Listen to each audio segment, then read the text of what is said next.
When you travel as much as I do, you gotta make sure that you always carry protection.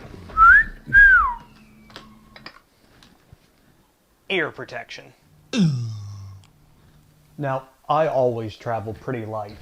Just my carry-on bag, which I use a Pelican case for, and then a little duffel that usually goes right under the seat. That's just so I can jump on a plane or fit into any compact car wherever I need to go for the next gig. One of the things whenever you're packing light that you commonly overlook is simple protective gear. Now, we're all used to certain protective gear nowadays, but we forget about eyes and ears, which are the other primary two, that being respiratory, eyes, ears. And even whenever we have respiratory and eyes on, we still forget about ears. And they're incredibly sensitive and something that we use all the time for everything. So why don't we make it a priority? It's because our ears are pretty special. They have abilities to duck themselves away from things that hurt them by making our perceived sound be a little bit smaller. It's why after a rock show you still have to yell at each other whenever the music is turned off. It's because your ears have essentially turned it down to be able to protect itself from anything that could do permanent damage. But that protection is only so much and can only last for so long. You can see that it doesn't take that long of time for your ears to suffer permanent damage, especially in the high decibel range, decibel being how we measure sound or volume. But the sneaky ones are the ones that are at a lower level, like in the 80 and 90 dB, that if you hear for over a period of time, still cause permanent damage. And that means permanent damage.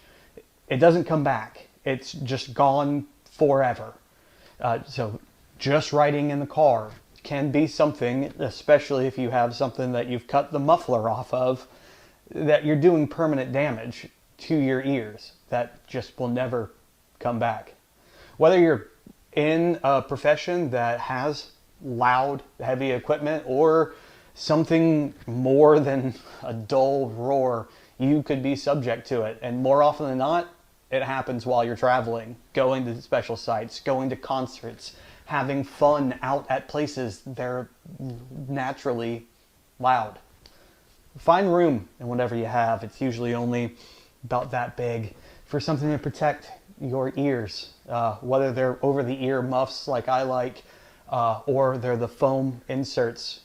Do what you can to be able to hear a little bit longer. Well, hang on there.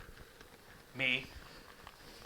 What is a decibel? Am I supposed to carry around a decibel meter to be able to know what the ambient sound is of the room and walk around making sure I can stay in there to protect my little ears, or it might be too dangerous? No. And for that, I'll give you a couple of baselines. And I'm only going to talk about the dangerous stuff right now. We know outside of an airplane in a rock show are the big ones, but that's not the only thing that can do permanent damage to your ears. As low as next to traffic on the sidewalk.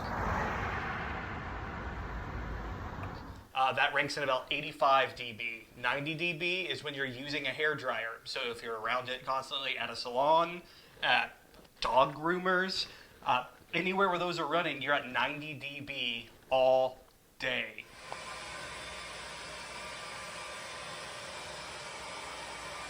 Uh, 95 is a kitchen setting. That's a food processor. Just one. Running. And you're at 95 dB. That for an extended amount of time can really hurt you. Now, if you were actually looking for a decibel meter, I use them from time to time just to see the ambient noise of maybe a show, maybe a room. Maybe I am that little nerd who wants to know what's going on.